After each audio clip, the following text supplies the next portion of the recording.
ठीक है क्लास, हम यहाँ पे अपना चैप्टर 3 स्टार्ट करें, coordination and control botany portion. ठीक है, टोटल हमारे पास 4 टॉपिक्स हैं, एक बायोलॉजिकल क्लॉक, एक डिफेंस सिस्टम, एक इन्वायरमेंटल स्ट्रेस और एक आपके पास है हार्मोन्स का टॉपिक। फिलहाल आज मैं 3 टॉपिक्स को कवर कर रहा हूँ, एक टॉपिक रह जाएगा, वो फिर हम अगली क्लास में कवर करेंगे। सो बायोलॉजिकल क्लॉक को अगर हम बहुत आसान करके देखें तो बायोलॉजिकल क्लॉक हमारी ह्यूमन बॉडी के अंदर भी होती है, प्लांट्स के अंदर भी होती है, एनिमल्स के अंदर भी होती है। जैसे आपने देखा है कि अगर आप 3 से 4 दिन सुबह जल्दी उठना शुरू कर दें अलार्म लगा के, ठीक है, आप 5वें दिन अलार्म नहीं लगाइए, फिर भी आपकी आँख उसी टाइम पे एग्जैक्ट खुल जाएगी। इसका मतलब आपकी बॉडी टाइम के अकॉर्डिंगली चल रही होती है और आपकी जितनी भी एक्टिविटीज होती हैं बॉडी उसे नोट कर रही होती है, उसके उसके लिहाज से वो हैबिचुअल हो रही होती है और फिर नेक्स्ट अपनी एक्टिविटी उसी टाइम के अकॉर्डिंगली वो प्रोड्यूस करती है। फिलहाल डेफिनेशन क्या है, there is a particular clock system in the living system according to time is known as biological clock. जितने भी लिविंग ऑर्गेनिजम्स हैं उनकी बॉडी में एक पर्टिकुलर क्लॉक सिस्टम है जो कि टाइम के अकॉर्डिंगली काम कर रहा होता है, उसे हम कहते हैं बायोलॉजिकल क्लॉक। अगर हम एग्जाम्पल बताएं तो एग्जाम्पल मैंने आपको बताया कि सो के उठना या रात को नींद आना। अगर हम प्लांट्स के लिए एग्जाम्पल देखें तो जो भी आपके पास लीव्स होते हैं वो ओपन हो रहे होते हैं या क्लोज हो रहे होते हैं, इसी तरह से आपके पास जो फ्लावर्स हैं, फ्लावर्स भी ओपन हो रहे होते हैं या क्लोज हो रहे होते हैं। तो वो किस बेस पे होते हैं, वो लाइट की बेस पे होते हैं। एक खास टाइम पे लाइट आती है, फिर एक खास टाइम पे लाइट चली जाती है। सुबह के टाइम पे लाइट होती है, ओपन हो जाते हैं, रात के टाइम पे लाइट नहीं होती, वो क्लोज हो जाते हैं। इसके लिए हमने एक एक्सपेरिमेंट भी किया था। उस एक्सपेरिमेंट में हमने क्या किया था कि हमने सुबह के 6 से 7 बजे हमने लाइट प्रोड्यूस करना शुरू कर दी थी, मीन्स हमने प्लांट को लाइट वाले एरिया में रख दिया था। जैसे ही हमने उस प्लांट को लाइट वाले एरिया में रखा था, प्लांट के जो फ्लावर्स थे वो खुलने शुरू हो गए थे। ठीक है, फिर उसके बाद थोड़े टाइम के बाद हमने वो लाइट हटा ली थी, मतलब प्लांट को उस लाइट एरिया में से हटा के हमने डार्क एरिया में रख दिया था। अगले दिन भी हमने बिल्कुल ऐसे ही किया था, थर्ड डे भी बिल्कुल हमने ऐसे ही किया, फोर्थ डे भी हमने बिल्कुल ऐसे ही किया, फिफ्थ डे हमने उसे लाइट वाले एरिया में रखा ही नहीं, लेकिन फिर भी उसके फ्लावर्स ओपन हो गए। इसका मतलब जो प्लांट की बॉडी है वो भी टाइम के अकॉर्डिंगली अपने आप को हैबिचुअल कर रही है। ठीक है, अब living organism when repeat their biological और behavioural activities at regular intervals. अभी तो हमने टाइम पढ़ा है, जो आपके पास टाइम सिस्टम है उसे आप कह रहे हैं बायोलॉजिकल क्लॉक, और उस टाइम के अकॉर्डिंग जो आप एक्टिविटी शो कर रहे हैं, जो बिहेवियर आप शो कर रहे हैं, ठीक है, उसे आप किसका नाम दे रहे हैं, बायोलॉजिकल रिदम और बायो रिदम। इसका मतलब जिस टाइम पे खुल रहे हैं वो तो बायोलॉजिकल क्लॉक है, लेकिन एक्टिविटी क्या है, फ्लावर्स ओपन हो रहे हैं, लीव्स ओपन हो रहे हैं, या आप सो के उठ रहे हैं। तो ये जो एक्टिविटी है, ये जो उठना है या खुलना है, दैट इज बायोलॉजिकल रिदम और बायो रिदम। अब अगर यही एक्टिविटी हर 24 घंटे के बाद परफॉर्म होगी तो आप इसे क्या कह देंगे, circadian rhythm. So when these biorhythms occur with a frequency of about 24 hours, they are called circadian rhythms. अब ये जो बायोलॉजिकल क्लॉक है ये इंटरनल फैक्टर से भी कंट्रोल हो रही होती है और एक्सटर्नल फैक्टर से भी कंट्रोल हो रही होती है। मेनली इंटरनल फैक्टर्स में हमारे पास क्या आ जाते हैं, हार्मोन्स। ठीक है, हार्मोन्स हम पढ़ेंगे अभी। और एक्सटर्नल फैक्टर्स में क्या आ जाते हैं, light, temperature, oxygen, carbon dioxide. तो जो इंटरनल फैक्टर्स होते हैं उसे हम कहते हैं एंडोजिनस, और जो एक्सटर्नल फैक्टर्स होते हैं उसे हम क्या कहते हैं, एक्सोजिनस। तो वो कह रहे हैं in plants all the function and activities are controlled by internal biological clock. ठीक है, क्योंकि इंटरनल है इसलिए हम किसका वर्ड लगा रहे हैं, एंडो का। तो these are called endogenous rhythms. तो इसी तरह से कुछ ऐसे रिस्पॉन्सेज हैं जो कि एक्सटर्नल फैक्टर से कंट्रोल हो रहे हैं। तो there may be a direct response to various changes in the external stimuli, stimuli का मतलब factor, are called exogenous rhythms. ठीक है, तो जो इंटरनल बॉडी इन्वायरमेंट से मेंटेन हो रहे हैं उसे हम कह रहे हैं एंडोजिनस रिदम्स, और जो एक्सटर्नल से कंट्रोल हो रहे हैं उसे हम नाम दे रहे हैं एक्सोजिनस रिदम्स। मैं रिपीट कर रहा हूँ, अभी तक हमने क्या पढ़ा है, हमने पढ़ा है बायोलॉजिकल क्लॉक। बायोलॉजिकल क्लॉक क्या होती है, लिविंग सिस्टम की बॉडी में एक पर्टिकुलर टाइम सिस्टम होता है जिसके अकॉर्डिंगली वो अपनी एक्टिविटीज को परफॉर्म कर रहा होता है, इसे हम कहते हैं बायोलॉजिकल क्लॉक। ठीक है, और वो जो एक्टिविटी है या वो बिहेवियर जो काम वो कर रहा है उसे हम किसका नाम देते हैं, उसे हम बायोलॉजिकल रिदम या फिर बायो रिदम कह रहे होते हैं। और अगर यही एक्टिविटी हम अगर 24 आवर्स के बाद करें तो इसे हम किसका नाम देते हैं, सर्कैडियन रिदम्स का। अभी जो बायो रिदम्स हैं या सर्कैडियन रिदम्स हैं, इनकी 2 टाइप्स होती हैं। अगर ये कंट्रोल हो रहे हैं इंटरनल एनवायरनमेंट से तो आप इसे किसका नाम देते हैं, एंडोजिनस रिदम्स। और अगर ये एक्सटर्नल फैक्टर से कंट्रोल हो रहे हैं, एक्सटर्नल स्टिमुलाई से कंट्रोल हो रहे हैं, तो आप इसे नाम देते हैं एक्सोजेनस रिदम्स का। बस बायोलॉजिकल क्लॉक में इतना ही था, शॉर्ट टॉपिक है। अब हम अगले टॉपिक पे चलते हैं, डिफेंस सिस्टम पे। डिफेंस सिस्टम क्या है? डिफेंस सिस्टम आपकी बॉडी का एक ऐसा सिस्टम होता है जो कि आपको डिजीज होने से प्रिवेंट करवाता है, ठीक है। अब अगर हम बात करें कि कौन कौन से ऑर्गेनिजम्स जो हैं वो डिजीज कॉज कर सकते हैं, तो मेनली उसमें क्या आ जाएंगे, चाहे हम प्लांट्स की बात करें या हम ह्यूमन बॉडी की बात करें, तो मेनली आपके पास क्या आ जाएंगे, वायरसेस, ठीक है, जिनकी वजह से डिजीज कॉज हो रही है, बैक्टीरिया और फंजाई। मेनली तीन ही ऑर्गेनिजम्स हैं जिनकी वजह से आपके पास डिजीज कॉज होती हैं। और भी हैं, टेप वॉर्म्स है, राउंड वॉर्म्स हैं, लेकिन मेनली ये तीन ही हैं। एक आपके पास वायरसेस हैं, फिर आपके पास बैक्टीरियाज हैं, और फिर आपके पास फंजाई हैं। तो ह्यूमन बॉडी ले लीजिए, एनिमल बॉडी ले लीजिए, प्लांट बॉडी ले लीजिए, कोई सी भी बॉडी ले लीजिए, अगर डिजीज कॉज हो रही है तो मेनली इन तीनों की वजह से हो रही है 95%। अब होता क्या है, ये डिफेंस सिस्टम क्या करता है, उस पैथोजन से हमें बचाता है। कैसे बचाता है? एक तो उस बॉडी के अंदर एंटर नहीं होने देता, और अगर वो पैथोजन एंटर हो भी जाता है तो उसे काम नहीं करने देता। अच्छा, अगर मैं आपको ह्यूमन बॉडी की एग्जांपल बताऊं, तो देखो ह्यूमन बॉडी के अंदर कौन कौन से ऑर्गन्स है जो कि आपको सेव करें डिजीज होने से। पहली बात आपकी स्किन, ठीक है। अगर कोई भी हवा के अंदर माइक्रो ऑर्गेनिजम्स है, अगर कोई भी जर्म है, तो वो आपके हाथों पे लग रहा है, लेकिन हाथों से आपकी बॉडी के अंदर तो नहीं जा रहा। इसका मतलब आपकी स्किन डिफेंस सिस्टम का पार्ट है। और सबसे पहले अगर कोई भी माइक्रो ऑर्गेनिज्म आएगा तो वो स्किन पे टच होगा, इसलिए स्किन को हम कहते हैं फर्स्ट लाइन डिफेंस। तो सोचिए, अगर आपके पास कोई भी ऑर्गेनिज्म है, वो अगर आपकी लेग्स पे आ रहा है या हैंड्स पे आ रहा है या फेस पे आ रहा है, तो स्किन पे आ रहा है ना। इसका मतलब स्किन उस पर्टिकुलर ऑर्गेनिज्म को रोक रही है, स्किन के अंदर बैरियर है। तो ये कंडीशन क्या कहलाएगी, फर्स्ट लाइन डिफेंस। ये सबसे पहला डिफेंस था, ठीक है।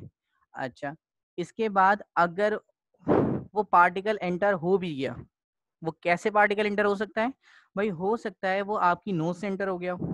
अब नोज पे तो स्किन नहीं है ना, नोज की जो होल्स हैं, नॉस्ट्रल्स पे तो स्किन नहीं है। हो सकता है वो आपके एयर से एंटर हो गया हो, ठीक है। हो सकता है वो आपकी आई से एंटर हो गया हो, या फिर हो सकता है आपके रिप्रोडक्टिव ऑर्गन की ओपनिंग से एंटर हो गया हो। मेनली ये हमारे पास चार ही ओपनिंग्स हैं जहां से माइक्रो ऑर्गेनिज्म एंटर होता है, ठीक है। या फिर अगर हम फेस की स्किन देखें तो फेस की स्किन बहुत बारीक होती है, हो सकता है फेस की स्किन से वो एंटर हो गया हो, ठीक है। अब फेस की स्किन में भी दो चीजें हैं, एक ऑयली स्किन होती है और एक ड्राई स्किन होती है। तो ऑयली स्किन आपको डिजीज से बहुत ज्यादा रोकती है। अगर किसी की ऑयली स्किन है तो यूजली उसे डिजीज नहीं होती सिवाय एक्नी के, सिर्फ।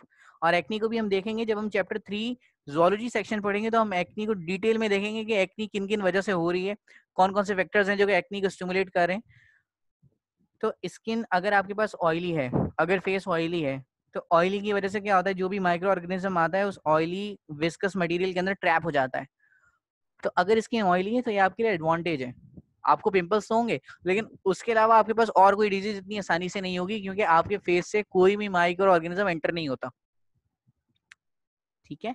लेकिन अगर आपके पास स्किन ड्राई है तो फिर माइक्रो ऑर्गेनिज्म एंटर हो जाता है, क्योंकि वो ट्रैप नहीं होता, चिपकता नहीं है।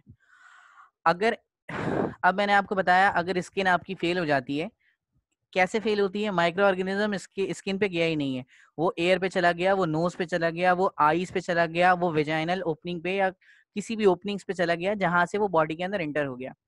अगर वो एंटर हो गया, इसका मतलब आपका first line of defence system fail हो रहा है, ठीक है। अब जहां भी देख लीजिए, अगर वो कहां से एंटर हो रहा है आपके, अगर वो आपके नोज से एंटर हो रहा है, टैग से। सर वॉइस कट रही है,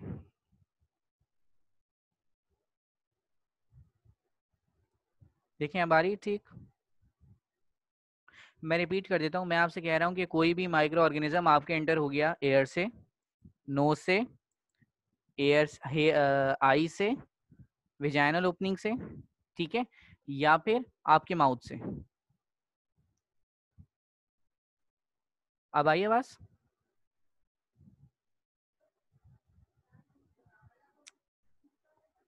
जी, ठीक है। अच्छा, अगर वो माइक्रो ऑर्गेनिज्म एंटर हो जाता है, इसका मतलब आपका first line defence system weak है, फेल हो चुका है।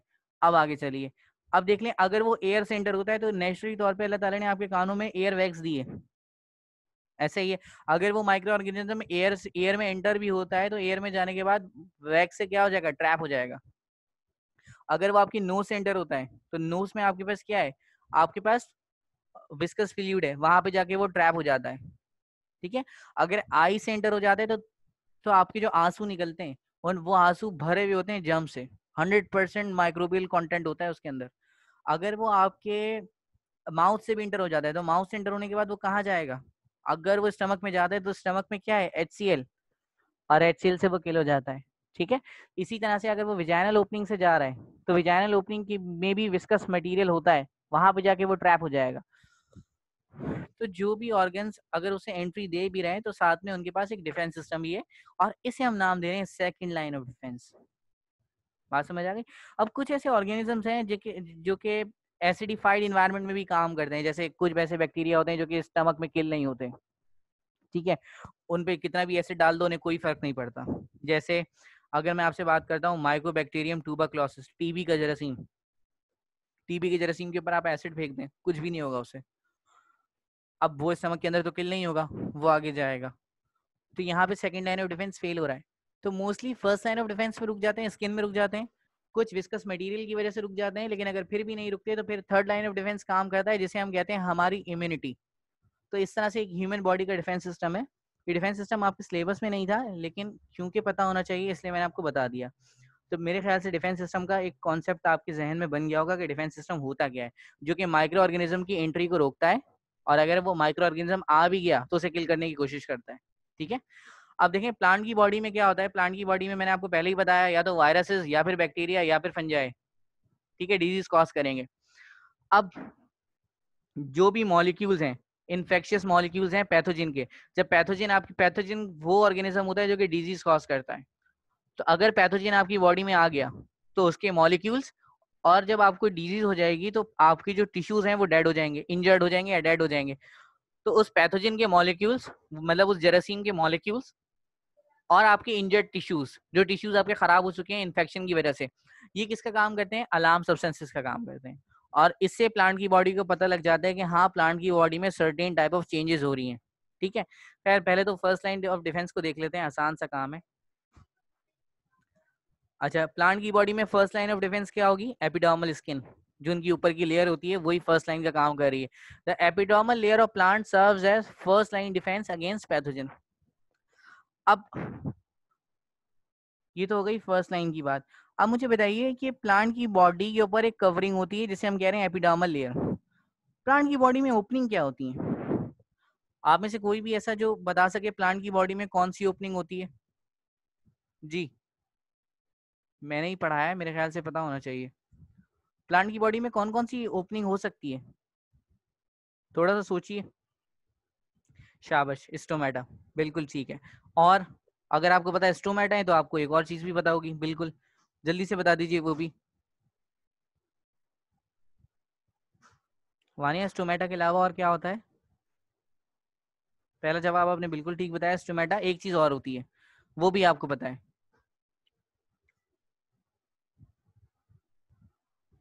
याद कीजिए, स्टोमेटा से वेपर्स की फॉर्म में रिमूव हो रहा था पार्टिकल्स। लिक्विड ड्रॉप्स कहाँ से रिमूव होते हैं, हाइड्रोथॉट्स होते हैं, बिल्कुल ठीक है। तो प्लांट की बॉडी में जो ओपनिंग है उसे हम कहते हैं स्टोमेटा या फिर हाइड्रोथॉट्स। ठीक है।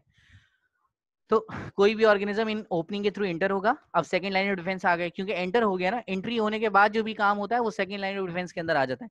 तो some pathogens become successful to enter through wounds और through natural opening called stomata, उसने लिख भी दिया, स्टोमेटा के थ्रू। वूंड क्या है, देखो प्लांट की बॉडी कहीं से इंजर्ड हो गई है, ठीक है, जैसे आपने उसे कुछ मार दिया है या कोई चीज आके उससे टकरा गई, या कोई बर्ड है उसकी नोक थी, उस नोक ने उसे इंजर्ड कर दिया है, तो उसे हम वूंड कह रहे हैं। तो वहां भी एक ओपनिंग हो गई, चाहे तो वो वहां से एंटर हो सकता है, नहीं तो नेचुरल ओपनिंग से एंटर हो सकता है, स्टोमेटा या फिर हाइड्रोथॉट से। अच्छा, अब अगर वो प्लांट की बॉडी में एंटर हो भी गया तो प्लांट क्या करता है, प्लांट क्या करता है, एक केमिकल को प्रोड्यूस करता है, उस केमिकल को हम कहते हैं फाइटोएलेक्सिन्स। ठीक है, यहाँ लिखा हुआ है the affected plant produce a variety of chemicals called phytoalexins. ये फाइटोएलेक्सिन्स क्या होते हैं, ये फाइटोएलेक्सिन्स एंटीबायोटिक्स का काम करते हैं। ठीक है, एंटीबायोटिक्स हमारा टॉपिक नहीं है, एंटीबायोटिक एक बहुत वाइड टॉपिक है जिसको हम कभी कभी डिस्कस करेंगे।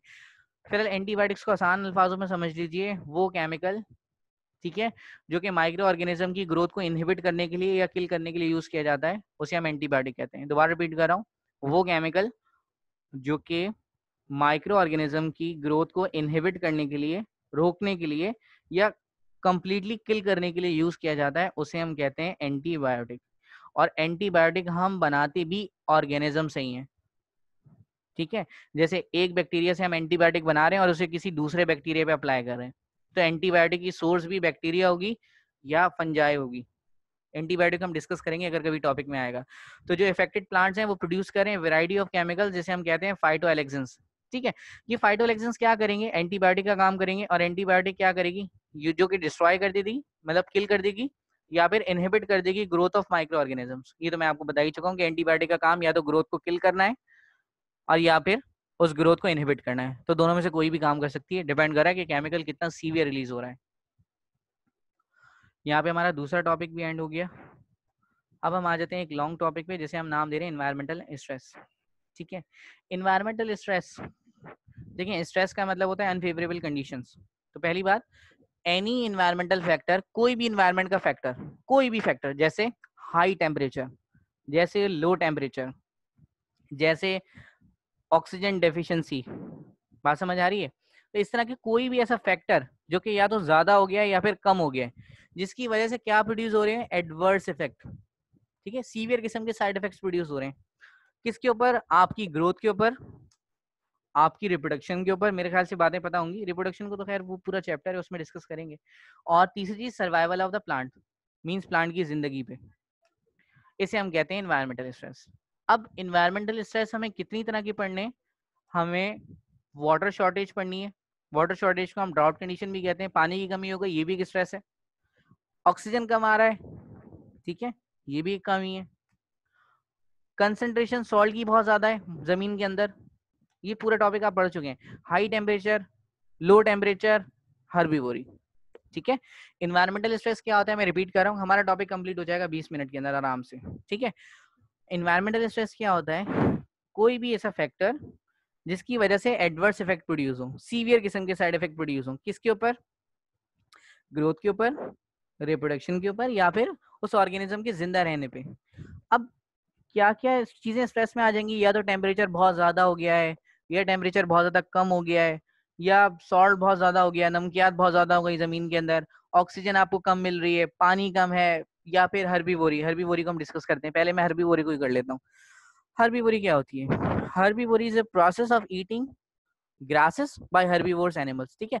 देखो, घास से खाना या छोटी मोटी जड़ी बूटियां खाना, ये क्या कहलाता है, ये हर्बीवोरी कहलाता है, या ग्रेजिंग कहलाता है, ठीक है। घास खाने को आप किसका नाम देते हैं, herbivory. The process of eating of grasses are known as herbivory. अच्छा, अब खुद सोचिए, थोड़ा सा सोचिएगा भी, अगर हर्बीवोरी हो रही है, ठीक है, इसका मतलब किस पे इफेक्ट आ रहा है, सर्वाइवल पे। घासें बची नहीं रही, प्लांट के सर्वाइवल पे इफेक्ट आ रहा है, घासें खत्म होना शुरू हो रही है। अब प्लांट इसे कैसे ठीक करेगा, अगर प्लांट ये चाहता है कि वो उसकी हर्बीवोरी ना हो, उसे कोई ईट ना करे, तो वो क्या करेगा, देखें, आपको सोचिए यहाँ पे दो काम हो सकते हैं। एक, वो अपने अंदर कांटे प्रोड्यूस कर लेगा, स्पाइन्स आ जाएंगे या थॉर्न्स आ जाएंगे, ठीक है। इससे क्या होगा, जब कोई भी जानवर उसे खाएगा तो उसके चुभेगा, और जब वो चुभेगा तो जहर है, उसे पता लग जाएगा, उसे वो काम अगली दफा नहीं करना। एक काम तो ये हो गया, ठीक है। आपने देखा है ना, कुछ प्लांट्स के अंदर कांटे होते हैं, वो इसीलिए, अगर हर्बीवोरी बहुत ज्यादा होती है तो प्लांट अपने अंदर एवोल्यूशन ले आता है। वो हिस्ट्री एक अलग चैप्टर है, चैप्टर 10 में पढ़ेंगे, कोशिश करेंगे इसे डिस्कस करें। प्लस एक और काम क्या हो सकता है, अब प्लांट अपनी बॉडी के अंदर ऐसे केमिकल्स को प्रोड्यूस करेगा जो कि बहुत ज्यादा कड़वे होंगे, जिसकी वजह से प्लांट एनिमल को उसका टेस्ट अच्छा नहीं लगेगा और एनिमल उसे थूक देगा। ये मैंने खुद भी देखा है, एक बकरे ने मेरे सामने एक पत्ता खाया था किसी पौधे का, पत्ता ग्रीन ही था, बिल्कुल नॉर्मल लग रहा था। तो जैसे ही उसने खाया तो मैंने नोट किया कि उसने 2 कलाबाजियां भी खाई खाने के बाद। मतलब उसमें कोई ऐसा केमिकल था कि उसने कोई सीवियर किस्म के उस प्लांट के अंदर, एनिमल के अंदर साइड इफेक्ट प्रोड्यूस किए थे कि वो उठ भी नहीं पा रहा। फिर थोड़ी देर के अंदर बाद वो नॉर्मल हुआ एनिमल। और फिर मैंने उस पत्ते को हल्का सा चेक भी किया, मैंने उसे तो पत्ते को थोड़ा सा तोड़ा ना बीच से, तो उसमें से एक वाइट वाइट कलर का फ्लूइड भी निकल रहा था। अब मुझे तो नहीं पता वो प्लांट कौन सा था, क्योंकि आज से 4 साल पुरानी बात है। तो इसका मतलब प्लांट के अंदर ऐसे केमिकल्स भी प्रोड्यूस हो जाते हैं जो कि बहुत डिसटेस्टफुल होते हैं, जिसकी वजह से एनिमल उसे कभी नहीं खाएगा। तो देख लीजिए, plant overcome excessive herbivory by developing thorns, horns, spines, और या फिर उसके अंदर कोई डिसटेस्टफुल या फिर टॉक्सिक कंपाउंड प्रोड्यूस हो रहे हैं। और ज्यादातर लीव्स देख लीजिएगा जहां से व्हाइट कलर का विस्कस मटेरियल निकल रहा हो ना, वो टॉक्सिक होता है। आगे चलिए, सॉल्ट स्ट्रेस। सॉल्ट स्ट्रेस आपने पढ़ा हुआ है, ऐसे इलाके जो कि जमीन समंदर के आसपास होते हैं, ठीक है, दलदली इलाके, वहां पे आपको पता है नमक का कंटेंट बहुत ज्यादा होता है। याद कीजिए, हमने हेलोफाइट्स पढ़ चुके हैं। हेलोफाइट्स के अंदर मैंने आपसे डिस्कस किया था कि वो एरिया जो कि मार्शी प्लेसेस के अंदर है, या सॉल्ट जहाँ पे ज़्यादा है, या सी वाटर के करीब है, उसके अंदर सॉल्ट की कंसंट्रेशन बहुत हाई होती है। तो ये देखिए, high concentration of salt in soil stresses the plants. ठीक है, कैसे? अब देखो, आपको मैंने बहुत सारा पढ़ाया था कि जब भी प्लांट की बॉडी में सॉल्ट ज़्यादा होगा तो वाटर कम होगा। याद कीजिए, हाइपोटोनिक, हाइपोटोनिक, आइसोटोनिक। तो मैंने आपको बताया था जब प्लांट की बॉडी में सॉल्ट की कंसंट्रेशन बढ़ेगी तो वाटर की कंसंट्रेशन क्या हो जाएगी? कम हो जाएगी। अब अगर प्लांट की बॉडी में वाटर की कंसंट्रेशन ही कम है, वाटर की अमाउंट कम है, तो जाहिर है प्लांट इतनी आसानी से वाटर को रिमूव नहीं करेगा। बात समझ आ रही है? अगर प्लांट की बॉडी में सॉल्ट की कंसंट्रेशन बहुत ज्यादा है, इसका मतलब वाटर की कंसंट्रेशन कम है, वाटर की अमाउंट कम है, तो प्लांट कभी भी वाटर को लॉस होने नहीं देगा। अब देखें, वाटर पोटेंशियल क्या होता है। याद कीजिए, वाटर पोटेंशियल भी हम पढ़ चुके हैं। वाटर पोटेंशियल में हमने पढ़ा था कि एक लिविंग ऑर्गेनिज्म कितना वाटर रिमूव कर सकता है, कितना वाटर लॉस कर सकता है, इसे हम कहते हैं वाटर पोटेंशियल। याद कीजिए, the capability to lose water is known as water potential. अगर एक प्लांट के पास पानी पहले से ही कम है तो जाहिर है वो लॉस नहीं करेगा। लॉस नहीं करा, इसका मतलब वाटर पोटेंशियल कम होगा। तो लिखा हुआ है high concentration of salt in soil stresses the plant by lowering the water potential of soil. जाहिर है उसका वाटर पोटेंशियल क्या हो जाएगा? लो हो जाएगा। ठीक है, due to which exosmosis occurs. Exosmosis नहीं, एक्सोस्मोसिस नहीं होगी। एक्सोस्मोसिस होगी सॉइल के अंदर, लेकिन क्योंकि सेल के अंदर वाटर कम है तो बाहर से वाटर सेल के अंदर जाने की कोशिश करेगा। ठीक है, तो एंडोस्मोसिस होगी। इसे मैं नोट्स के अंदर ठीक कर दूंगा। अच्छा, अब देखिए, आपको पता है कि सॉल्ट कंसंट्रेशन से प्लांट कैसे बचेगा। आपको पता है प्लांट की बॉडी के अंदर कुछ लीव्स होते हैं हेलोफाइट्स के अंदर, और हेलोफाइट्स के अंदर जो लीव्स होते हैं उसके अंदर ग्लैंड्स होते हैं, जिसे हम कहते हैं सॉल्ट ग्लैंड्स। वो सॉल्ट ग्लैंड्स क्या करते हैं? एक्स्ट्रा अमाउंट ऑफ सॉल्ट को रिमूव करते हैं। ये सब हमने पढ़ा हुआ है। तो सॉल्ट का रिमूव होना क्या कहलाता है? डीसैलिनेशन। सैलिनेशन का मतलब एडिशन ऑफ सॉल्ट, डीसैलिनेशन का मतलब रिमूवल ऑफ सॉल्ट। मेरे ख्याल से समझ आ गया होगा। ऑक्सीजन डेफिशिएंसी पता है आपको, ऐसे प्लांट जो कि दलदली इलाकों में होते हैं वहां पे ऑक्सीजन की कमी होती है, तो वो क्या डेवलप कर लेते हैं? रेस्पिरेटरी रूट्स या फिर एरियल रूट्स, ताकि वो ऑक्सीजन को एब्जॉर्ब कर सकें। ये सब आपने पढ़ा हुआ, इसलिए मैं जल्दी से गुजार रहा हूँ। इसके अलावा उनकी बॉडी में एयर ट्यूब्यूल्स बन जाते हैं जो कि ऑक्सीजन को प्रोड्यूस करवा रहे होते हैं या ऑक्सीजन को कैच कर रहे होते हैं। अब मैं आपको बता देता हूँ दोनों में फर्क क्या है। जब ऑक्सीजन की क्वांटिटी थोड़ी कम है, अभी ऑक्सीजन की क्वांटिटी बहुत कम नहीं हुई, थोड़ी कम है, तो एयर ट्यूब्यूल्स काम करेंगे या एयर ट्यूब्स काम करेंगे। सही है। और जब ऑक्सीजन की क्वांटिटी बहुत ज्यादा कम हो जाएगी, अब यहाँ पे रेस्पिरेटरी रूट्स काम करेंगी या एरियल रूट्स काम करेंगी। रेस्पिरेटरी रूट्स को हम एरियल रूट्स भी कहते हैं। ठीक है, तो जब क्वांटिटी कम है एयर ट्यूब्यूल्स, जब क्वांटिटी बहुत कम है तब एरियल रूट्स या फिर respiratory roots. Shortage of water पे आ जाइए। जब आपके पास पानी की कमी होगी तो जाहिर है आप स्टोमेटा को क्या करवा देंगे? क्लोज करवा देंगे, क्योंकि स्टोमेटा अगर ओपन रहेंगे तो स्टोमेटा का काम क्या है? पानी को बाहर निकालना। अब पानी की कमी आपके पास पहले से ही है और अगर स्टोमेटा ओपन कर देंगे तो क्या होगा? जो पानी बचा है बॉडी के अंदर वो भी बाहर चला जाएगा। तो सबसे पहला काम तो ये होगा कि स्टोमेटा बंद हो जाएंगे। In this condition, leaf closes the stomata, due to which rate of transpiration is reduced. और आपको पता है अगर स्टोमेटा कम हो जाएंगे तो ट्रांसपायरेशन नहीं होगी। ट्रांसपायरेशन का मतलब है वाटर वेपर्स की फॉर्म में निकल रहा है स्टोमेटा से। जब स्टोमेटा ही बंद हो जाएंगे तो वाटर कैसे निकलेगा? अच्छा, अब देखिए यहाँ पे होता क्या है। यहाँ पे बॉडी एक हार्मोन को रिलीज करती है जिसे हम कहते हैं एब्सिसिक एसिड। वो जो हार्मोन्स हमारा रिमेनिंग है ना, उसके अंदर आप पढ़ेंगे एक हार्मोन होता है जिसे हम कहते हैं एब्सिसिक एसिड। हार्मोन्स तो खैर बहुत सारे हैं, ऑक्सिन्स हैं, जिबरेलिन्स हैं, साइटोकाइनिन है, इथीन है, एब्सिसिक एसिड है, और भी बहुत सारे हैं। तो फिलहाल उनके अंदर से एक हार्मोन है जिसका हम नाम दे रहे हैं एब्सिसिक एसिड। प्लांट की बॉडी में एब्सिसिक एसिड प्रोड्यूस होता है। ये एब्सिसिक एसिड क्या करता है, ये स्टोमेटा को क्लोज करने में हेल्प करता है। ठीक है, कभी कभी तो स्टोमेटा क्लोज करता है, और अगर एब्सिसिक एसिड ज्यादा क्वांटिटी में रिलीज हो गया तो लीव की डेथ हो जाती है, क्योंकि अगर लीव की डेथ हो जाएगी तो स्टोमेटा क्लोज करना नहीं पड़ेगा, स्टोमेटा परमानेंटली क्लोज हो जाएगा। जब ड्राई कंडीशन होगी तो एब्सिसिक एसिड बॉडी में बनेगा, एब्सिसिक एसिड स्टोमेटा को क्लोज करेगा। इसके अलावा और काम क्या हो सकते हैं, प्लांट की बॉडी में जो है वो डीपर रूट्स बन जाएंगी। याद करें मैंने पढ़ाया था वर्टिकली डीप रूट्स बनती हैं, ठीक है, जो कि ज्यादा वाटर को कंडक्ट करेंगी। अब आ जाइए हीट स्ट्रेस पे। आपको पता है जब हीट स्ट्रेस होती है तो एंजाइम्स डीनेचर होने शुरू हो जाते हैं, और इस डीनेचर को हम कैसे ठीक कर दें, याद कीजिए हमने सब पढ़ा हुआ है। यहाँ पे क्या होनी थी, ट्रांसपायरेशन, क्योंकि आपको पता है ट्रांसपायरेशन एक कूलिंग प्रोसेस है। ये मैंने पूरा आपको क्लियर किया था, इसलिए मैंने कहा था कि आप जब ये लेक्चर पढ़ें तो आप इससे पहले जो पुराना होमियोस्टेसिस वाला लेक्चर है वो रिपीट करके आइएगा। तो एंजाइम्स डीनेचर होंगे, एंजाइम्स डीनेचर होने से बचाने के लिए हम क्या करेंगे, हम ट्रांसपायरेशन करवाएंगे, क्योंकि जब ट्रांसपायरेशन होती है तो प्लांट का टेम्परेचर कम हो जाता है। लेकिन अगर टेम्परेचर 40 से अबव हो गया, अब प्लांट क्या बना लेगा, हीट शॉक प्रोटीन्स। ये सब आपने पढ़ा हुआ है। हीट शॉक प्रोटीन्स क्या करेंगी, एंजाइम्स को डीनेचर होने से रोकेंगी। अदर कंडीशंस क्या है, सरफेस एरिया कम हो जाएगा, क्योंकि जितना सरफेस एरिया कम होगा उतनी हीट कम एब्जॉर्ब होगी, क्यूटिकल बन जाएगी, विल्टिंग हो जाएगी। विल्टिंग का मतलब जो लीव है वो झड़ जाएगा। कोल्ड स्ट्रेस, कोल्ड स्ट्रेस भी आपने कंप्लीट पढ़ा हुआ है। कोल्ड स्ट्रेस के अंदर क्या है, आपको पता है जब सेल जमना शुरू होगा तो उसकी अंदर की ट्रांसपोर्टेशन क्या हो जाएगी, इफेक्ट हो जाएगी। तो low temperature effects the fluid nature of plasma membrane under such conditions. अब देखो आपको सब पता है, अगर आप पुराना लेक्चर रिपीट करें तो मैंने बताया था अनसेचुरेशन और सेचुरेशन का कॉन्सेप्ट। जो प्लांट है अपने अंदर का सेचुरेशन मटेरियल किस में कन्वर्ट कर देता है, अनसेचुरेशन के अंदर।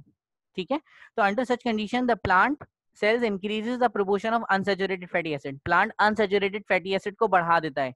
क्यों बढ़ा देता है, क्योंकि अनसेचुरेटेड फैटी एसिड लिक्विड होता है, सही है, जिसकी वजह से क्रिस्टल फॉर्मेशन नहीं होगी। एक काम तो ये हो रहा था।